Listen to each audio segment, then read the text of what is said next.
I lost most of my eyesight, uh, Nan called me and said, "Well, how about if you write your memoir?"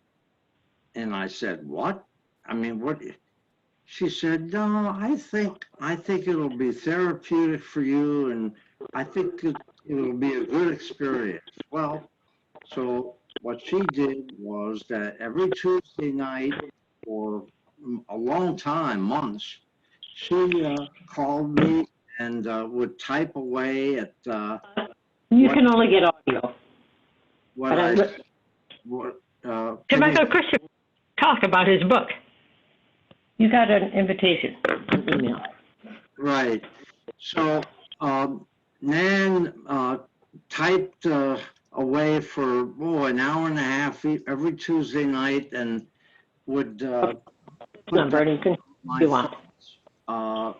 And then after a long time, Nan and her husband Saul and a number of other people helped me to finalize the memoir, including picking the photographs and so on. And there are a number of people on this call that were instrumental in terms of helping me to finalize this. Okay.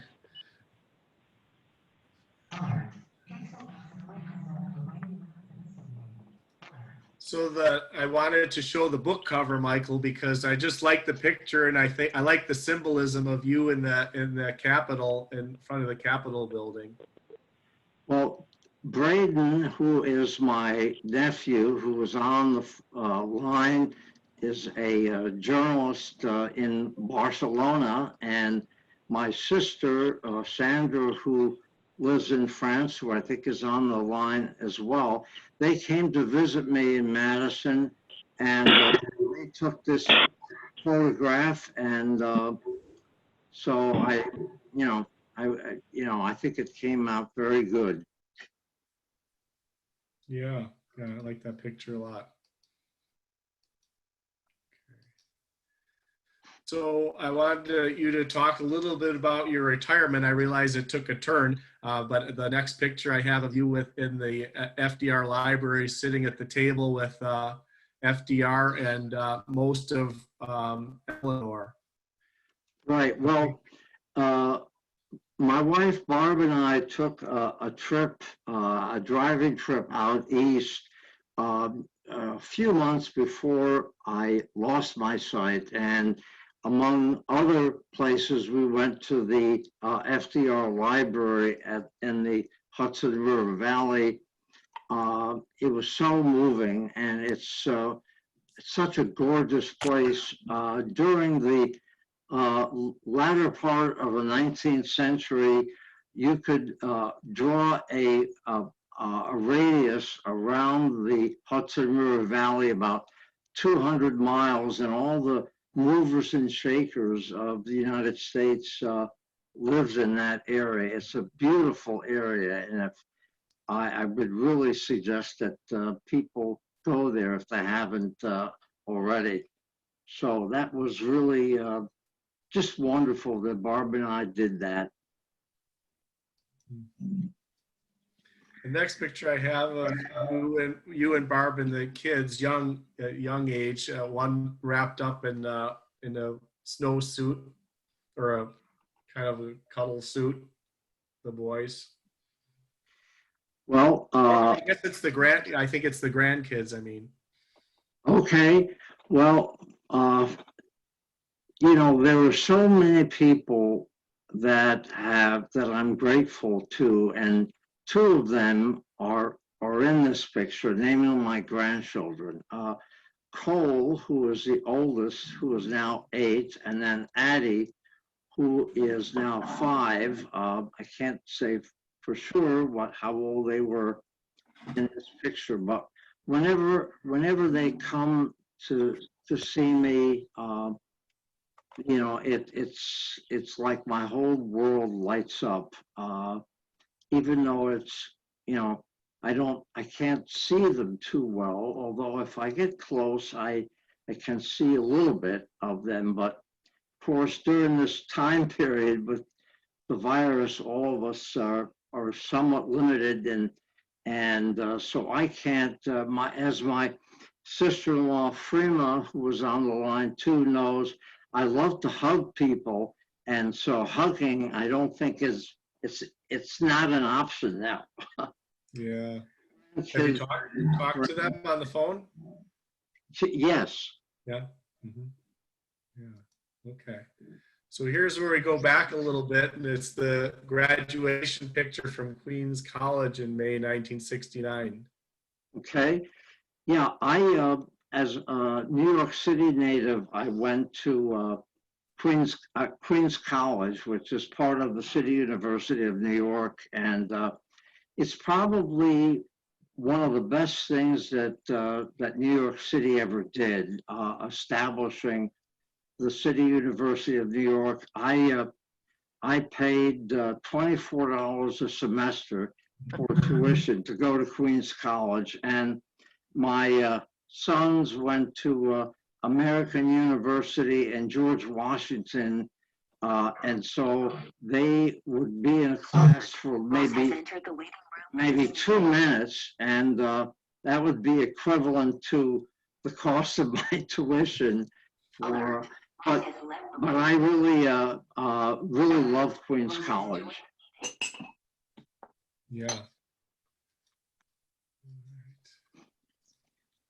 And the next one is summer vacation. I just like the picture of you in Amsterdam. And I think it was right before you came to Madison. Is that right? Right. During the summer of 1969, I went to Europe for the first time, and so that picture was taken in Amsterdam, over one of the bridges in the city. It was also the site of a pretty major faux pas at that time. I met some people that I really befriended in Amsterdam, and we were talking, and keep in mind that this was 1969, which is not that far off from the days of Anne Frank in Amsterdam. But I said to my friends in the bar, I said, you know, Dutch sounds a lot like German. Oh, this was not good. No. I said that. And but anyway, I really love the Dutch people, and it was really a wonderful experience. Yeah. The next picture I have is of you in the DeWitt and Ross office at your desk in the law firm. Right.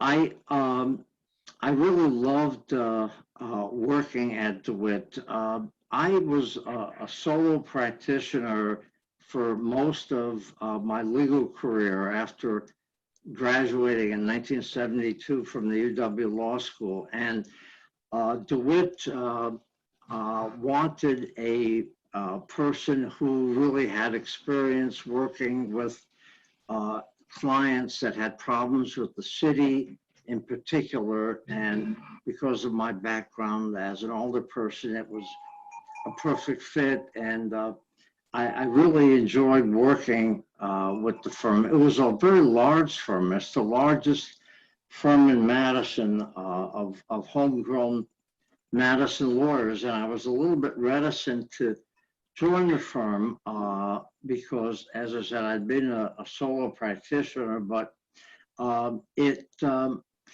was a very, it wasn't a stuffy law firm, you know, it was a very informal law firm, and so it was a perfect fit for me. So I wanted to also talk about the city council, and I had the sign up for re-election for the 6th district in 1975.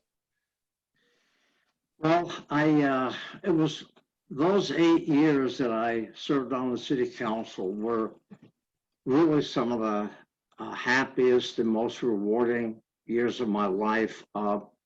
When I first was elected in 1973, I only won by 60 votes. I was a 24-year-old, recently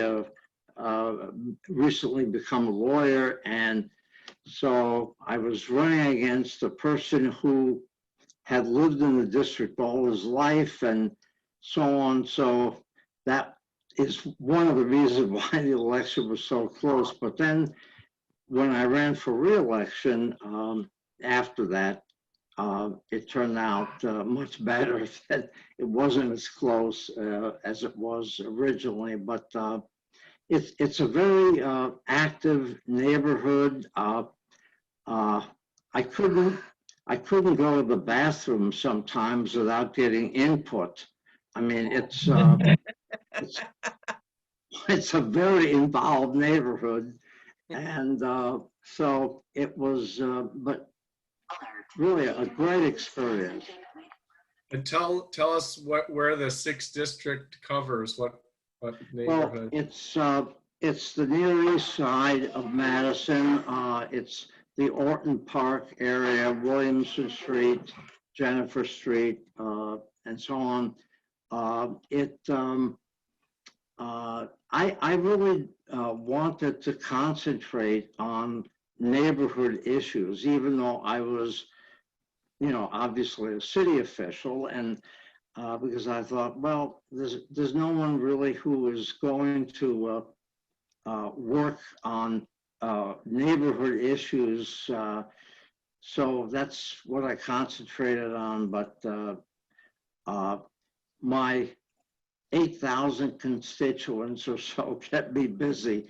But it was really just a great experience. And it really also, there's a difference between being wise and having knowledge, and part of it is understanding people, and those 8 years were really an experience for me that where I learned a lot about people and what motivates them. So it was something I'll never forget. Yeah. Tell us, was this at the time that you did the gazebo project? Because I love the gazebo in Orton Park, and it has now special meaning after reading your book. Yeah, that there was a gazebo that in Orton Park that was burned down, I think around 1920. And so there was a neighbor who was on the Landmarks Commission for the city and knew all about what the gazebo was like and had pictures of it, and actually even said that certain colors were absolutely necessary to preserve the historic view of the gazebo. And I had I've been married twice, and I had my first wedding ceremony in that gazebo. And so there was a rumor that I had the gazebo built in the park for the purpose of my wedding, which was totally unfounded, but it was a rumor that a lot of people thought had some truth. But anyway, and the gazebo is now, very well utilized in that park. Orton Park was also the site of the first cemetery in Madison, and so I guess there are some dead bodies, but below where the gazebo is built. So you don't think they did a good job? So I heard that they disinterred the bodies and moved them all to the newly formed cemetery on the Speedway, the Forest Hill. Oh, great! But are Yeah. you suspecting that they didn't get everybody? No, I wasn't sure. But you probably know more about that than I did. But Well, I wasn't there. So what was uh, it, 1850? What was it, 1850s or 60s? something like that. Yep, Yeah. yep. It there there was a constituent of mine that wanted Orton Park brought out to Lake Monona, like James Madison Park is on the other side of the isthmus.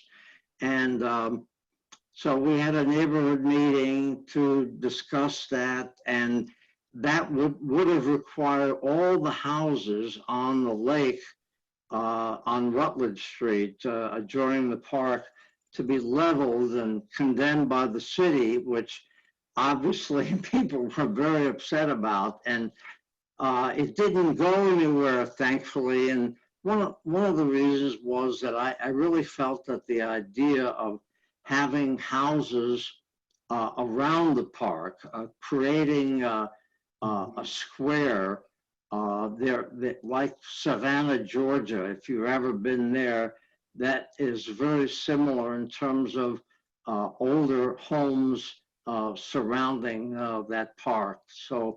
Um, so hopefully, thankfully, it didn't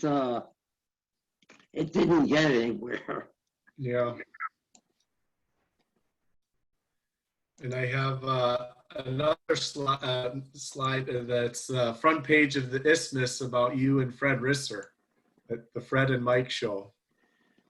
Yeah, that was something that I had to get out of my blood, so to speak. I ran against Fred Risser, who is at that time when I ran against him in a Democratic primary. He had been in office for 34 years, and now he's just retiring after 60 years.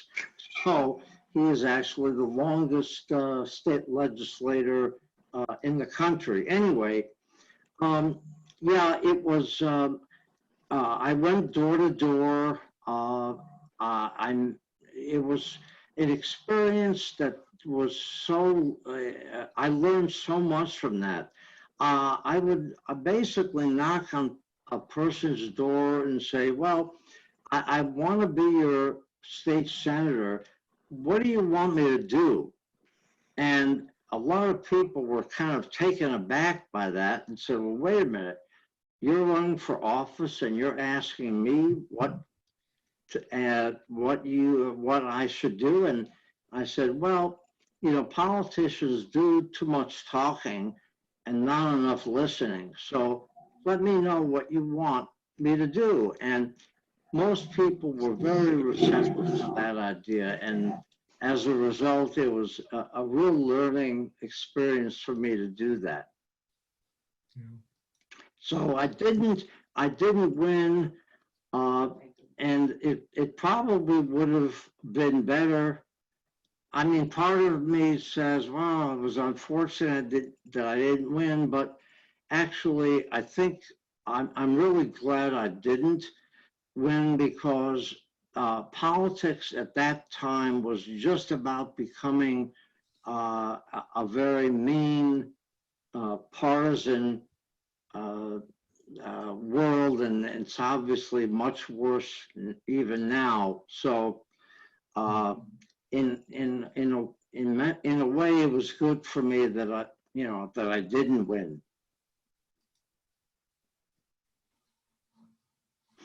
Okay. So I have another yard sign that you had with the family photo on it for state senate. Right. Of course, a family photo is a necessary ingredient to a political campaign. My sons would occasionally go door to door with me, and I think that really convinced them that they did not want to go into elective politics. And Barb was unbelievable during that year or so where I was campaigning. She was essentially a single mom, and it was quite a stressful experience for her. A few years after I lost, I went to a fundraiser, and Governor Tommy Thompson, was there, and he saw my name badge, and he said, "Oh yes, you did very well when you ran against Fred Risser. You would have been my favorite Democrat." And I thought, he probably said that to 100 people over the years. But anyway, I said, no. He said, you should run again. I said, no, Governor. I said, I would have a divorce action on my hands if I did. So, no, that was the end of my elective political career.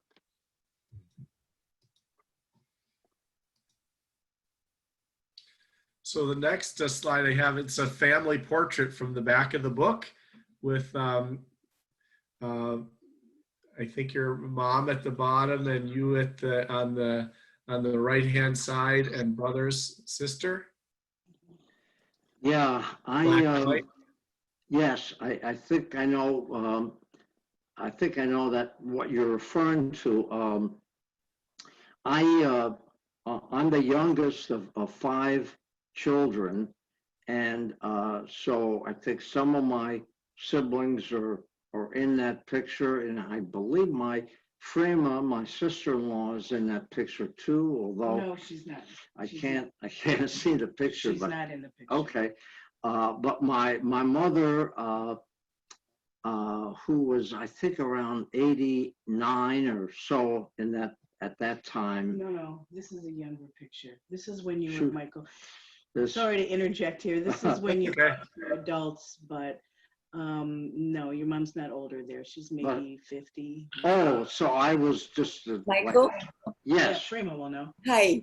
The people in the, oh, this is Frema. The people in the picture are Bob, Paul, Tom, you, Sandra, and Granny, Mom. And this was, your dad died, what, 1963? 64. 64. So your mother was at that time 50 years old.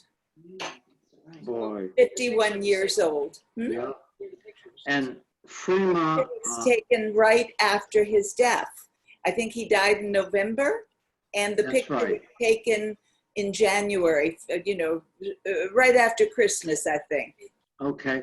Frema was my brother Bob's wife, and who probably knows more about our family than any other.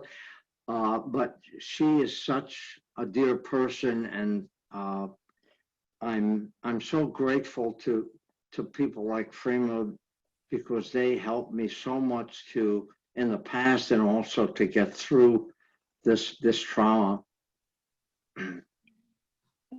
Explain about your siblings. Wrigley is a distraction. I'm getting adjusted to having this dog that is almost as large as I am. I'm sorry, what's that? Maybe you can talk a little bit about what your siblings did. Okay, well, Barb is prompting me to tell a bit about my family. So my oldest brother is Paul, who was a history professor, and then he became a librarian for University of Southern California. And then my brother Tom is my next oldest sibling. Tom was a labor arbitrator in California, and he arbitrated cases in the entertainment industry mainly. And then Sandra, who for a long time I said, "Oh, Sandra, my favorite sister." Well, I only have one sister, but so anyway, I dropped that. I no longer say that. But anyway, Sandra uh, became a fashion model in New York City, and uh, really she was quite famous in for a number of years. She, if people remember the maiden form bra ads, I dreamt I was so and so in my maiden form bra. Well, that was my sister Sandra. So and Sandra now is retired in France, and and then Bob, who was Frima's husband, unfortunately passed away about 12 years ago, I believe, 13. And I, that was quite a loss for a lot of people. And Bob was a very, very astute professor of English in Ramapo College in New Jersey. And of all my family members, Bob was really connected our family to our heritage in Albania more than anyone else. He actually spoke to a group of linguists in Albania. He went to Albania a number of times, and one time he was invited as to speak about our great grandfather, who was a very famous linguist in Albania. Albania does not have a lot of national heroes, but he was one of them. There's a statue of him in Albania now, which I saw, and Bob went to that statue as well. Anyway, so he really had a real he brought the family much closer to our Albanian heritage as Michael? all his work. Yes. Prima again. I noticed that you have one of the visitors is a Liz Valeri, and she, unfortunately, in your book, or at least in this presentation, we don't have pictures of Christy or Phaedra. Are you their daughter? That's right. Is Liz Valeri Christy's daughter? Yes, I am. Well, it's lovely to meet you again. The last time I saw you, you were 6 years old in a tutu. You're a major dancer. And the reason that I say this is that at this time, your father and your mother were incredible supports of everybody at the funeral and thereafter. And I still have your mother's recipe for panjir and katappi, all these wonderful Albanian things. But Michael, and I don't want to anticipate what you're about to say, Michael, but during the time after your father's death, Christy and Phaedra were incredible supports for your whole family, for everybody. And well, they ended up moving to Seattle. I'm married, but I kept my maiden name. And they passed away. My father went blind from glaucoma. He died when he was 88. My mother had dementia, but she was very healthy. She died at 89. And I got to be with both of them at the end of their lives, which was very nice. They were lovely people. They were lovely people. Yes. Yeah. I'd like Michael to talk a little bit about how his parents got together, because I think people who don't know about this tradition, I guess it's a tradition, might find it of interest. The matchmaking. I think I might have a slide of them too. That's you guys at your wedding, but let me go to the slide of your parents, Michael. Okay. And here's the Albanian cooking, and you can tell us about recipes when you do, and your mom. I have a picture of you and your mom. And let's see if I got, here they are. Okay. I have your parents' picture up at the beach. Okay, well, this was well before I was born. This was they were. I think it's taken in Far Rockaway, or they were, you know, a very modest family I had in Manhattan, but they went for a week, I think, to Far Rockaway, and they were married by a matchmaker. In Albania. What happened was that my father came to the United States as a single person, and I believe he was about 19 when he came to the United States. He spent time in New York and in Lynn, Massachusetts, among other places, and then he lived in the United States for about 10, 12 years to earn enough money to be able to bring his family and to hire a matchmaker to find an Albanian wife. And I guess this was fairly typical of immigrants, where they would, you know, what the patriarch, so to speak, of the family would come to earn enough money. Anyway, when I went back to Albania with my nephew Braden, who I think is on the line, and also my cousin Vaska, who obviously is really helped so much because he spoke Albanian fluently. Anyway, when we went back there, I went to the road where supposedly where my father picked out my mother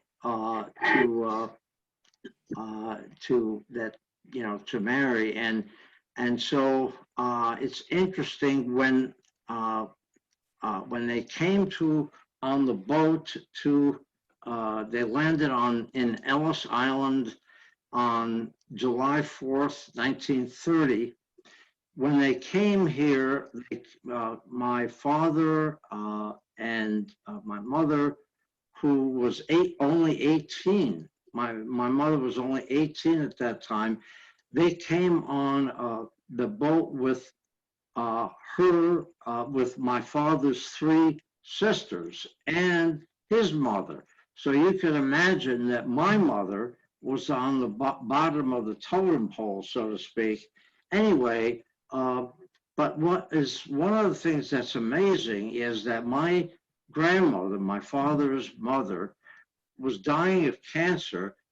And if she had decided to stay in Albania, and rather than going to the United States, which would have been logical, it would have been my mother's responsibility to stay back in Albania and take care of her, even though she hardly knew her, and while my grandmother's son and three sisters went to New York. But thankfully, that didn't happen. My grandmother decided to come here, but she died shortly after she came to New York. So, but it's an amazing story. The matchmaker. I don't think it was my mother really would say to me a number of times. She said, "Well, I really didn't have an opportunity to fall in love because I really didn't have a choice."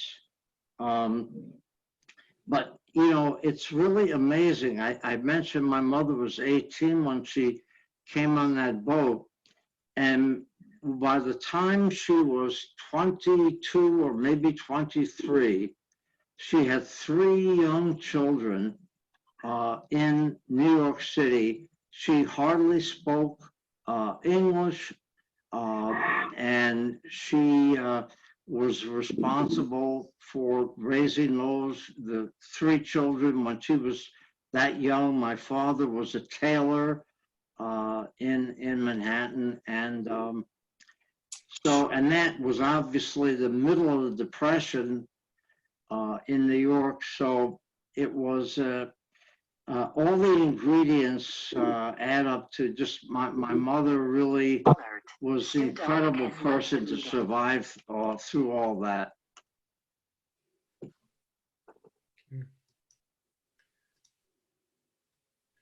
And I have a picture of you with your mother as a baby here. It's a little bit grainy picture, but the kind of cute one of you as a baby with your mom. Yeah, I really learned what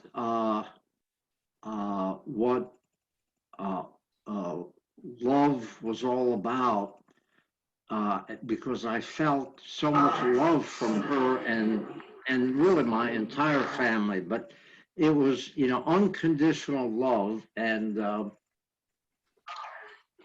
because I was much younger than any of my siblings, uh, they saw me as, oh, well, this baby Michael, we'll throw him around and so on. And so I was very fortunate. I had a very loving family, and and my mother uh, was a great role model, but everyone was, in my family. But and that really helped me a lot down the road. And I have a picture of you as a little bit older with your dad. He's sitting on a rock and you're standing up next to him.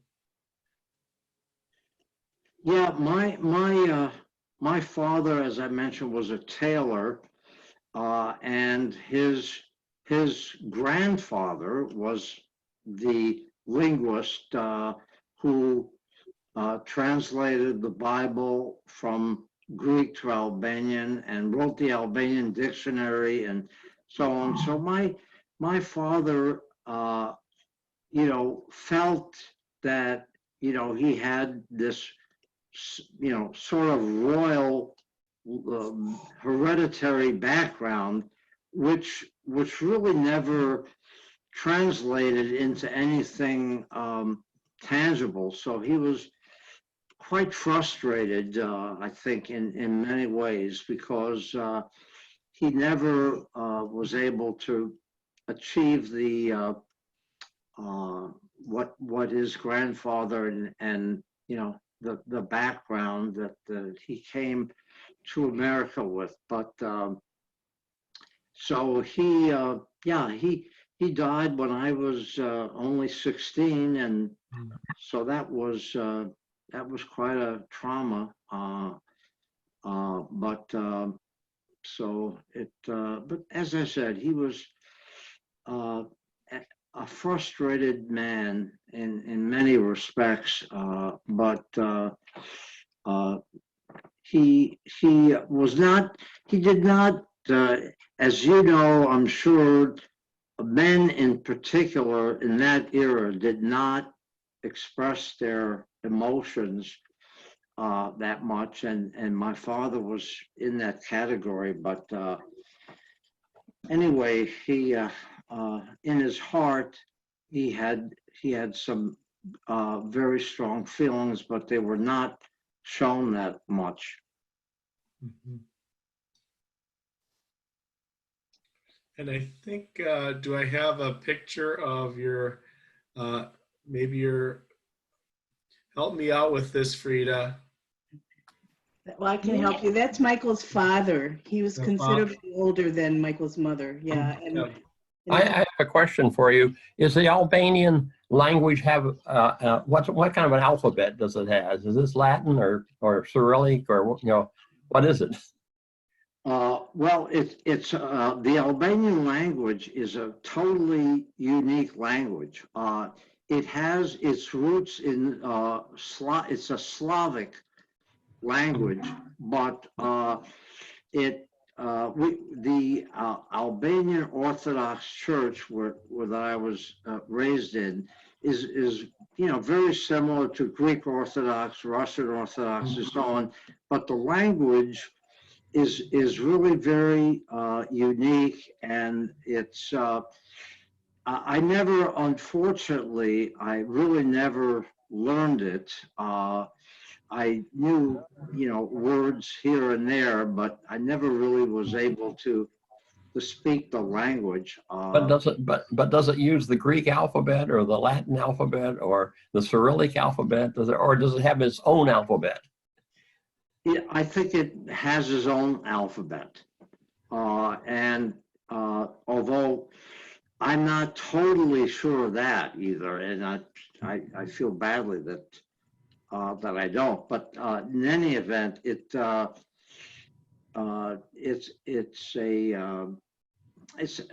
very isolated country in many ways.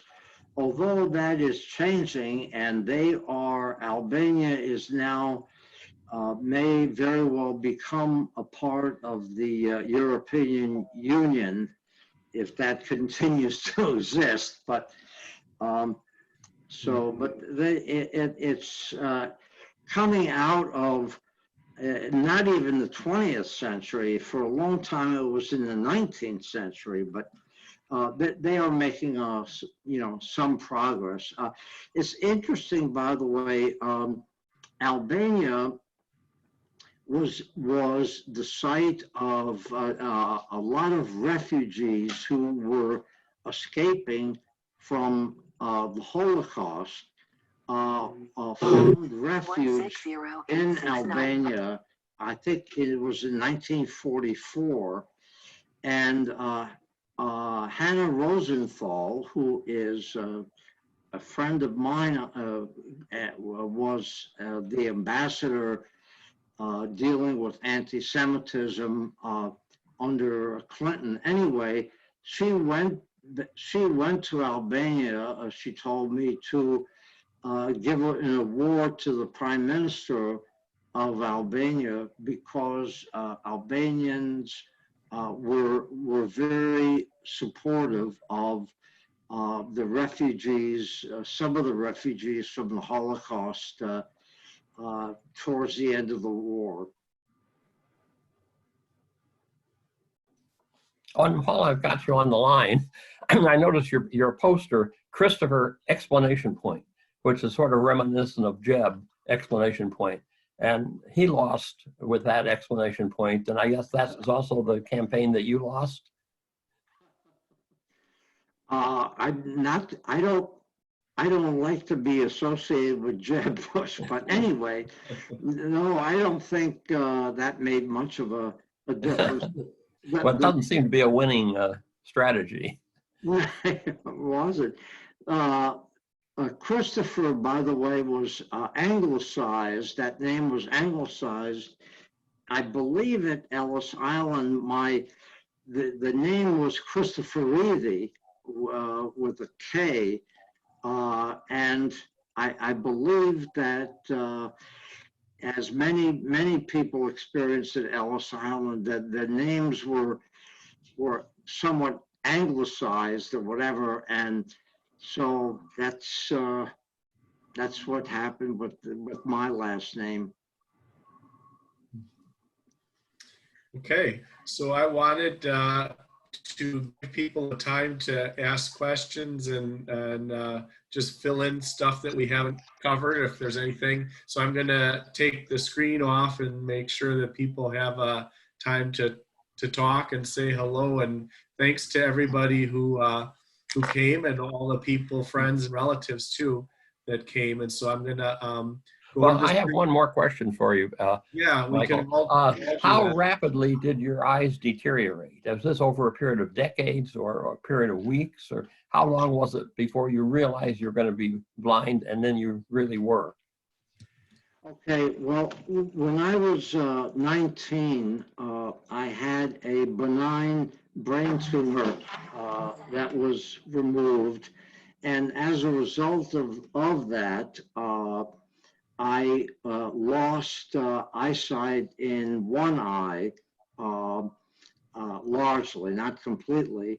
But then in uh, uh, uh, 2000, early 2017, I had a trauma where a home accident where I lost almost all of my eyesight in the other eye. So uh, I, so as a result of that, have a very little vision. I could see light and dark, and I can see shadows, and so I can see. I have some eyesight, but but not much.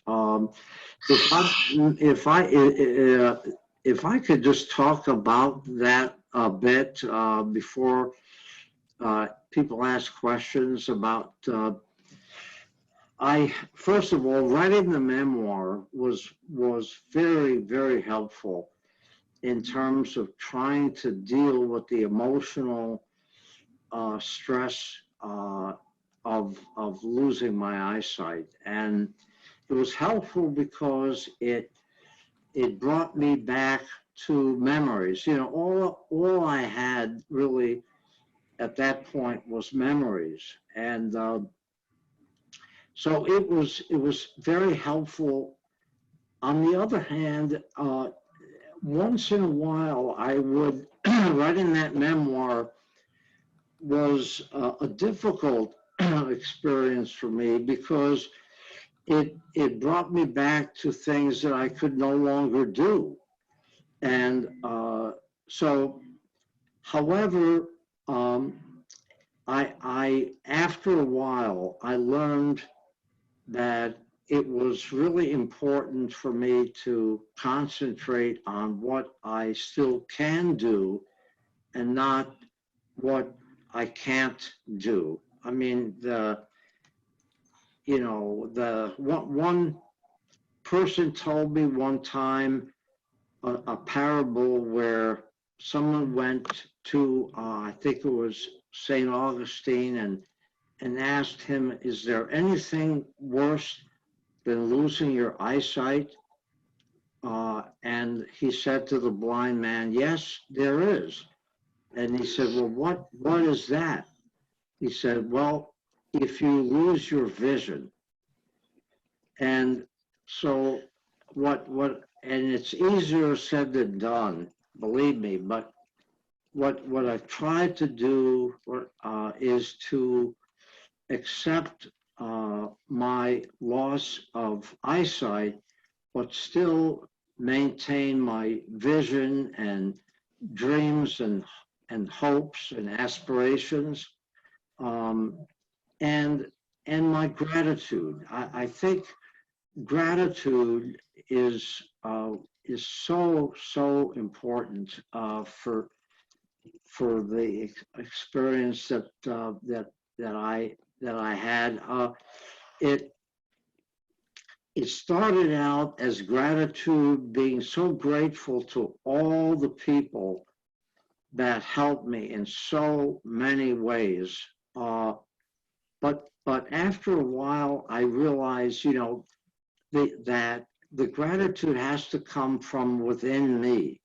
It can't just come from the outside. It has to come from within me. And and one of the things that really has helped me is to listen to books that have given me some bit of spiritual connection. And one of them is a wonderful book called The Joy of Life, which was co-written by the Dalai Lama and Desmond Tutu. And one of the messages of that book is that happiness does not create gratitude. Gratitude creates happiness. And so I really need to concentrate on what I'm grateful for. And that's a very important part. So anyway, Barb was prompting me Questions? to be quiet. No, I just say people want to ask. Right. So I'm sorry, as a lawyer and former politician, you know, I like to talk, but I need to listen more. So Yeah. Well, a good book recommendation. I wrote it down. So yeah, and good message. So anybody, so feel free to unmute yourself and ask questions or make any comments. Christopher. Oh, I guess Marilyn's already left. Go ahead.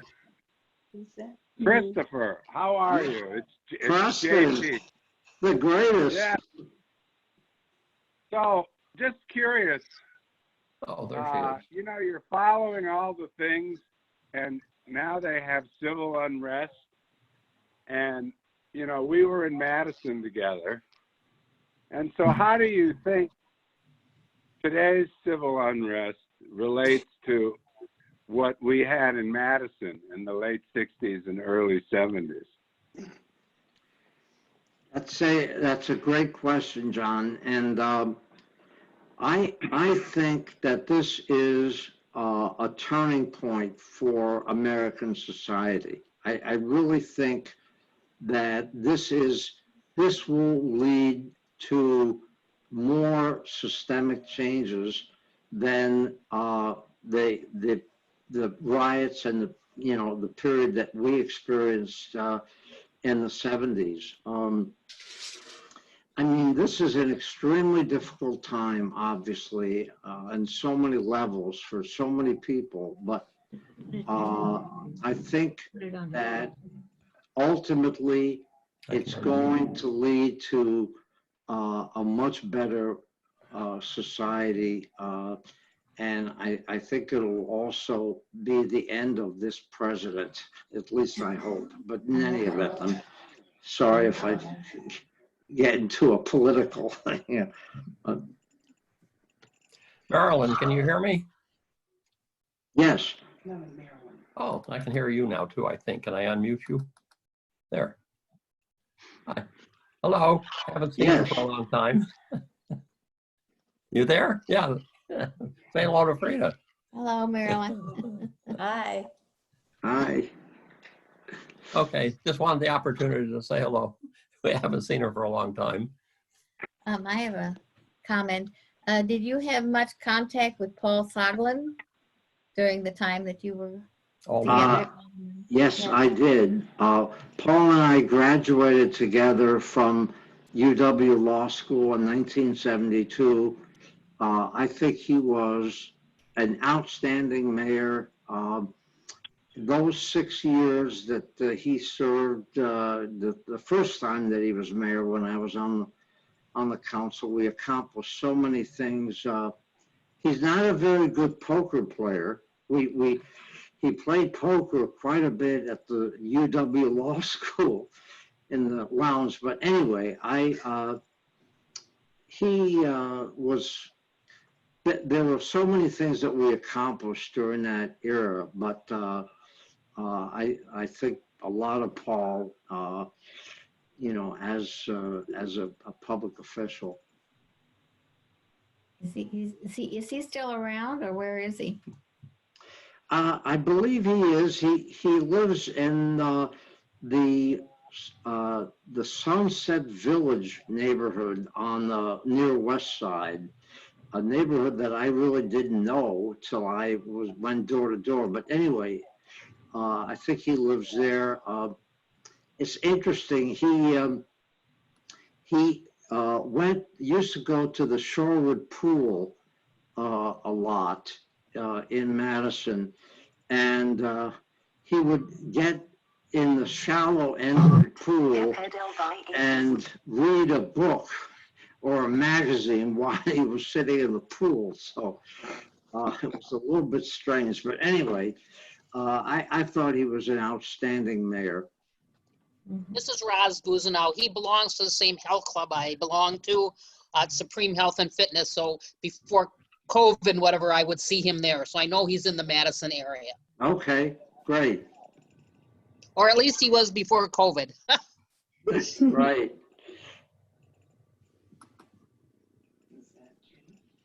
Well, Mike, it's nice to hear from you. This is Peter Williams calling. Hi, Peter. Nice to see you again. You said some stories that you told us about in AMI, and we were glad to see you there, and hope we'll see you there again this winter. Oh, thanks, Peter. Yeah, the last time I saw Peter was in Florida in Santa Maria. Yeah. Yeah, Santa Maria. Exactly. Yeah. Santa Maria. Right. Yeah. Exactly. Yeah. Yeah. Michael, Well, we're expecting to go back, and we hope we'll see you there. Thanks, Peter. Michael, this is Stu. How are you? Yes, Stu. Hi. I wanted to make one comment. I'm finding more and more that the key to good mental health and happiness is an attitude of acceptance of what is and gratitude for what you have, even when things are not going particularly well. Right. And I mean it because I don't think I've shared this with you, but I think you've been a model of that throughout your life as you tell your story. We've spent a lot of time together. I've never seen any woe is me kind of attitude. It's you just accept life for what it is and look ahead with optimism. And I think you seem to keep a very good perspective on things. And so you've been a really important part of my life. But I just wanted to let you know that. Oh, Stu, that's so wonderful for you to say that. Stu was my first volunteer from Jewish Social Services, and he would spend so much time with me every single week, from grocery shopping to taking me to concerts, and he is, and I'll tell you, what Jewish Social Services has done for me the last few years is just amazing. And I've really felt the sense of community and caring that from this organization and the people in it. So I'm, and Stu mentioned about optimist. And yes, I am basically an optimist, but I learned during this whole thing that sometimes being an optimist can be a problem because you can take a dive when things really don't go well. And so I tried to be hopeful rather than being an optimist. I think that's probably a better route for me to go. Hi, Michael. Hi. This is Liz Valari. Yes, Liz. Yeah. And I actually teach yoga. So you sound like you've done a lot of what we call self-study, which is great. My husband has Parkinson's and has had a tremendous number of health problems. And I've had to really adapt to that. So I think you're doing really well. And, I have memories of, when we knew each other when you were young and when you couldn't see well, and then you figured out you had a brain tumor, all of that. I visited, I got to see Braden and Sandra in 2010. So it's nice to bring all the family memories back. I remember Freeman and Bobby's wedding, actually. So I was very young. You go way back, Liz. We go way back. I want to say one other thing, and that is that Elizabeth's mother, Phaedra, was my godmother. And the godparents in the Albanian Orthodox Church have total say over the child's name. And initially, actually, I was named Ronald. Because my sister evidently had a crush on a guy named Ronald. And somehow she convinced my parents to name me Ronald. Well, Elizabeth's mother, Phaedra, came along and said, wait a minute, there's no Saint Ronald. That name must go. His name is Michael now. And so my middle name is Ronald, but so I think that was an excellent decision.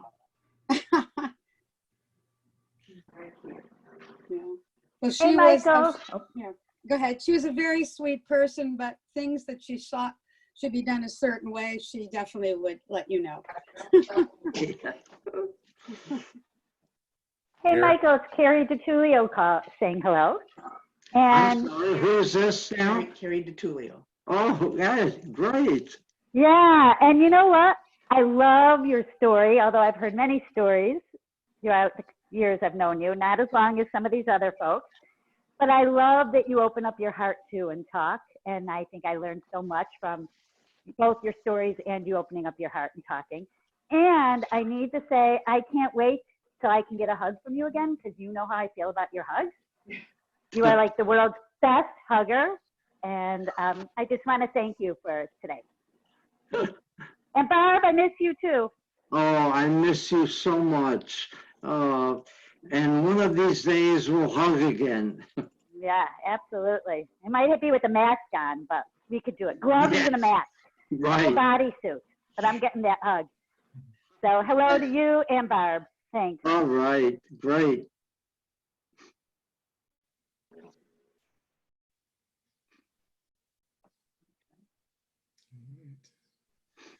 Well, does anybody have some question, comments? Okay. Well, on that note, I want to say thank you to Michael and for sharing, and that I echo what others have said too. Always get something from talking to you. I always leave with a smile and feeling better after I visit with you or talk to you on the phone. And I'm sure that all the volunteers and everybody you've been with feels the same way. So I appreciate the book too in that spirit. And thanks for coming on. Well, thanks so much, Paul. And you are a wonderful person, and the Jewish Social Services has really, really helped me a lot. And I have now another volunteer, Julie Swiderski, and so I'm so fortunate and grateful to your organization. Well, we've gotten a lot from you too. And Julie said to say hello. I'm going to send her the recording. So hopefully, and to the rest of you too, if you wanted to share it with somebody, I'll check and see. And I hope that I did this correctly and that we can share that with other people if you want to look at it later or have somebody else see that. Paul, we missed your program about cranes. And that was slip up on my part. We didn't put it on the calendar right, but keep us posted on any future programs. This and everybody else works out a lot better than I would have thought. Yeah. I have I did not do the recording successfully on that one, but I do have the slideshow since I made it.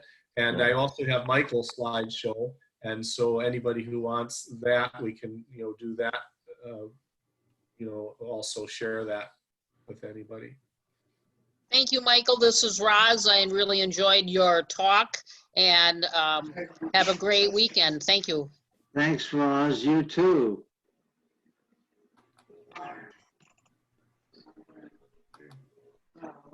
Good to see you, Marilyn. Okay, so. Bye. Bye, everybody. Take care, everybody. Bye-bye. Yes, thank you for coming on. Good to see you again. Take care. Bye. Bye. And Michael, I will send you the link for recording, and then if you want the slides too, we can maybe exchange. Either I can share that in an email, or I have it on a floppy disk so I can bring it to you. Excellent, Paul.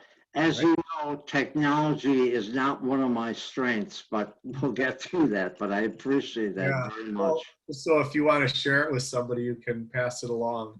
Thank you. We'll Thank do you. it in a couple different formats. Excellent. Glad the timing worked out too. Yes, it did. Yeah, so you got here just in time. So appreciate all you've done, and we'll talk to Julie, and I'll share that with her. So she'll be one person who I know will want to watch that. Excellent. Are And you're going to talk with her later today? yes, I am. All right. Okay, well, say hello and tell her I will check out the recording and send it. Excellent. Very good. All right, well, take care. Thanks, Barb, too. Yeah, thank you. Okay. Thanks so Paul. much, Paul. You've done a great job. Bet. You too.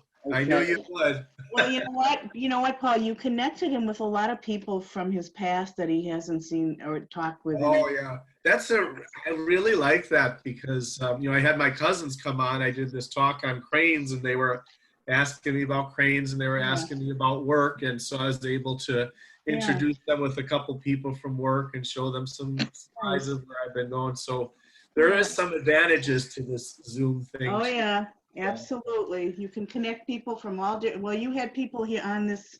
You had Braden on it from Spain, so you know. Okay, I didn't know that he was calling me there. Yeah. People from Barcelona to Seattle on That's this true. call. In California, the Bay Area. Right. That's true.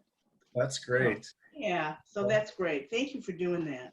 Yeah, you're welcome. Thank you guys for doing this with me. I appreciate And by it. the way, I'd like to participate in future sessions that you have. So if you could put me on the email list or whatever, that would be great. Sure, I will. Yeah, and some of them, some of them are more visual than others, but you will see from the titles and the description what everything is like, and you can always feel free to check with me on anything. Okay. Okay, that sounds great. Have a good weekend. Thank Paul. you. Thank Sure, you. bye. Yeah, you guys all have a good weekend too. Okay, bye-bye. Bye-bye. Let me get out of it for you.